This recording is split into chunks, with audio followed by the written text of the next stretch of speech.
kwa nyumba.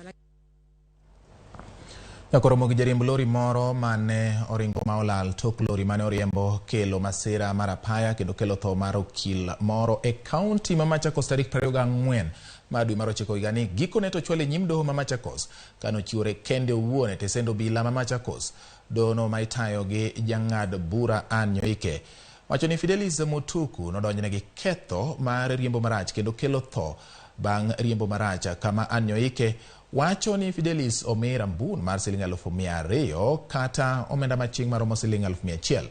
Lori gi apiko manoyudo masira otere tesend obila ma Machakos ka ringre jalo manowito ngimane to tere kar kano ringre joma otho ma Montezuma e kaunti ma Machakos, kama ibiro tere kar yweyo mare mogik e dalagi mantiere Kanguno, kaunti ma Machakos chieng' Tich Abich. Maelezo ni kwamba tarehe 24 mwezi Septemba mwaka huu saa 12 asubuhi pale Kamudhanga, njia ya Machakos kwenda Kangundo, ukiwa dereva wa gari lenye usajili KCE 352M aina ya Isuzu lori,